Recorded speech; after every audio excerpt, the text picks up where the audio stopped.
sources, because they're so powerful and they hold basically almost the entire internet, um, there are some rules that go with them. There's some pros and cons. So what are these three sources? Let me just bring this up here and I'll show you, and I'll get into a little bit of detail. If you are trying to, make money online, you can consider using these three sources in general to accomplish different things. The first one I'm going to go over, probably the easiest, is Bing ads. So the pros, let's go over some of the pros and cons. Easy to run, many types of ads. So you can get away with on Bing with running ads that have to do with affiliate marketing, make money online. You just have to make sure your landing page has a privacy policy and a few other things like a disclaimer. But you're able to run those ads. I have ads running right now on my Bing account that say make $53,000 in 30 days, ads like that. So that's one thing with Bing, is they're more lenient than the other two networks, which I'm going to be talking about here in just a minute. So you can get away with running more types of offers. Pretty affordable too, just across the board. You're not going to pay that much in Bing for search traffic. And it's very easy to use and set up. You're just going to pick your keywords and you're pretty much good to go.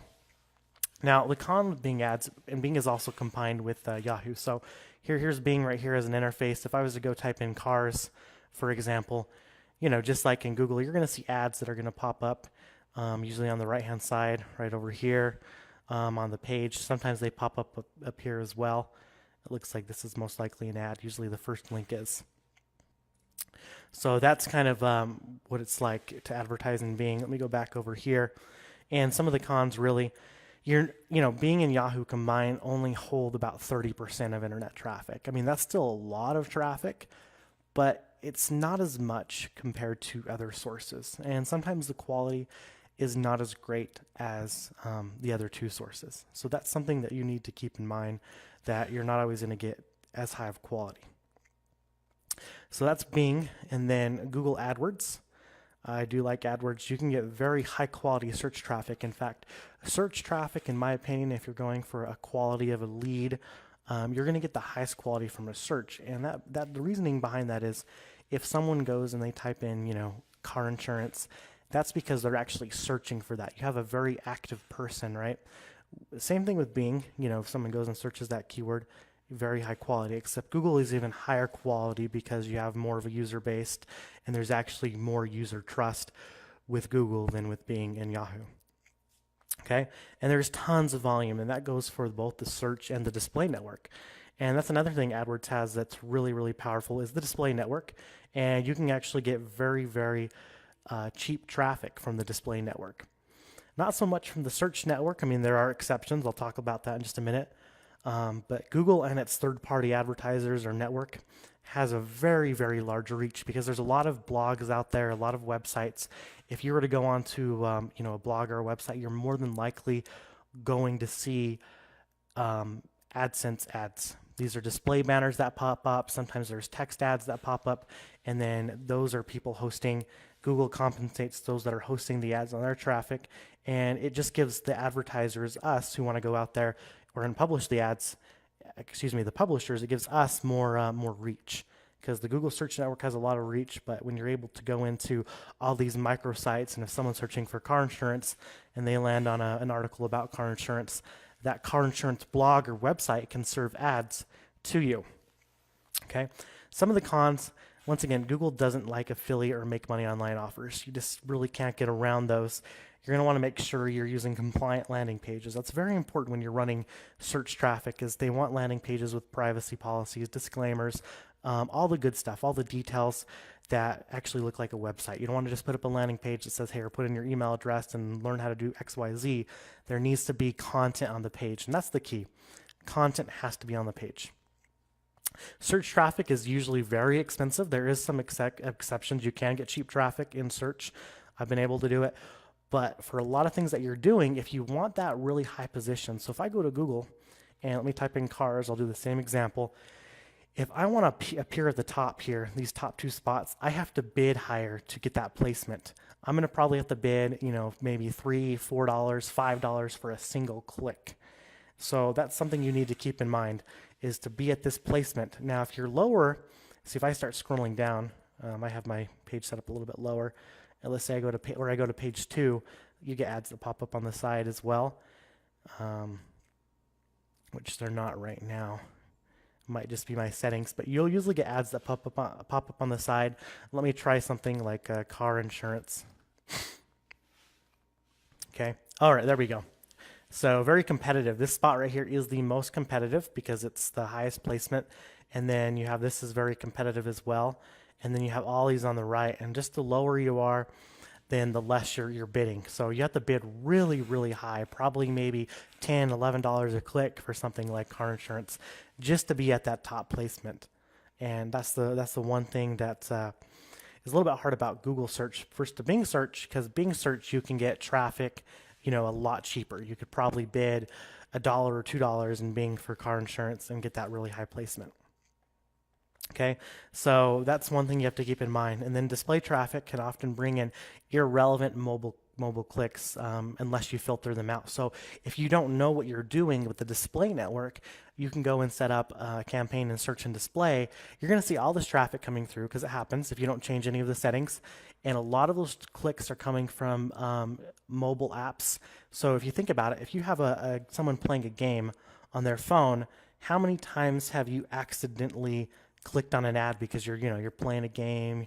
And that's what happens a lot in mobile apps. Or if you give your phone to your son or your daughter and then they're playing the game and they click the ads, you're charged for those, not very much. It's like sometimes the penny, 2 cents, really, really cheap, but those clicks are very low quality and they usually never end up converting. So what happened one time, my very, very first time in AdWords, I tried the display network. I forgot to take off the filter. I got about 700 clicks. I was paying about 2 cents a click. But to my page that I was using, I only got 3 leads out of 700 clicks, which was really bad considering that this page converted, well over, 40%. So very, very bad results. So you have to understand how to use the display traffic and how to run, turn those filters on. And then there is Facebook ads. I definitely will go into that. Let's go over here to Facebook, and you see ads in your newsfeed on the right. I'm on our fan page right now, the Total Ecom Domination. Let's talk a little bit about that. Facebook is very, very targeted and very high quality. The average user spends more time on Facebook than Google and other sites. So if a user's, on Facebook, they're usually on there for a good couple hours. Some people are on there all day scrolling and scrolling for their news feed, and some people do a lot of work off of Facebook. So you have a very, very focused user scrolling through the news feed, which is a good thing. And you can also retarget users who visit your website. So if you have a user that visits your blog or your site about XYZ, they can come back to Facebook and they're going to see your ad and they're going to see a bunch of related ads. Okay, so that's one of the plus sides. You can also retarget on Google AdWords display network. And then there's plenty of traffic. So here's the thing about Facebook that's different. In Google and Bing, you're bidding on a click. You're actually paying when the user clicks.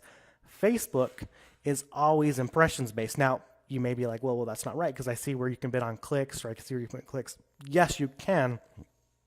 You can tell Facebook that you only want to pay X amount per click, but regardless of what you put there, Facebook is still charging you on impressions.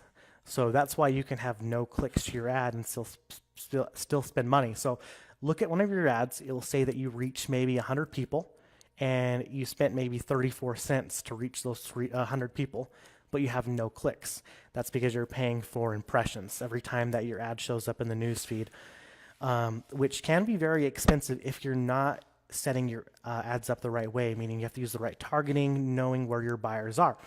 That's what we're going to get into. You have to understand where your buyers are, how you can serve your ads better, how you can even create an image that people click through. So I'm going to give you a little case study. I was running an ad to our e-commerce store, and this ad was doing, pretty decent. It was getting about an 8% click-through rate. I did one little change to the image of the ad. I didn't change the targets or anything else. I just changed the image of the ad. And the very next day, I used the same targets, copied everything over. That same ad with a new image was now getting a 22% click-through rate.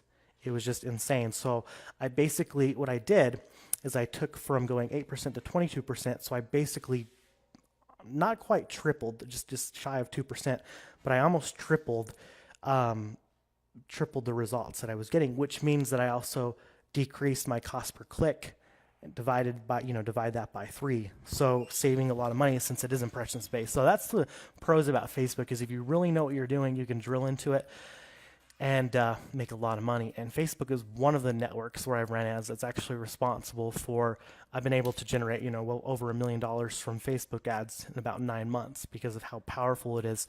And once you understand what you're doing, you can go out there and apply it to anything. But I'll tell you this, from my experience, anyone who makes money on Facebook, they know they're extremely strict, okay? It's happened to me. It's happened to anybody that makes money on Facebook. Your account is going to get, your account will get banned probably at one point or another. And you're wondering why, right? Because I've even ran ads that have nothing to do with affiliate marketing, which we know that's against Facebook's terms of service. They can close your ad account down for any reason. And the same goes for Google and Bing. They have that in their terms of service that they can close your account down for any reason. It's at their discretion. That's in the fine print. And Facebook happens to be the one that actually takes action. Bing, it's pretty easy to get your account back in Bing. AdWords is not even near as strict as Facebook. So they can close your ad account down for any reason. So if someone hides or flags your ad, then the policy team with Facebook can look at it and they can close your account down. That's one thing, but you got to know what you're doing, right? There's always a way around things, and you just don't want to start off running any make money online or affiliate marketing offers. So keep that in mind. You're not going to want to run a capture page to Facebook. You were able to do that. I think a year or two ago, you could actually set up an ad to a CPA offer and just make money, right? But now they're more strict. So you have to just keep that in mind. You don't want to run any affiliate marketing offers. Even if you're running clean offers, you want to understand how to do it the right way, because that's one thing that they're strict on, is the whole user trust and things like that. That's the most common reason. Okay, but the best thing to do is just don't run, affiliate marketing offers. Don't run it to a capture page that says you're going to make $500 in the next 30 minutes or anything like that. And Facebook can be expensive because you're paying for impressioning. So just remember, targeting is key. If you learn how to target and you learn how to run your ads properly, which we will teach you all that, then you're going to be okay. And Facebook is a source that can generate you tons and tons of income, because out of Facebook and Google and Bing, Facebook actually serves the most traffic. It can serve more impressions than Google, more impressions than Bing effectively. Now, keep in mind, Display Network and Google can serve actually more impressions than Facebook because of all the reach it has, but Facebook is much, much more targeted, which is why you get better results. Being the publisher who's running ads, much, much better results on Facebook versus the Display Network. Okay, so that's just some things to keep in mind. I hope you found this beneficial. If there's anything you want to learn about any of these ad networks, these are the 3 powerhouses of the internet. This is where all your user base is going to be at one point or another, right? Either you're going to have users on Facebook, Google, or Bing. Then please leave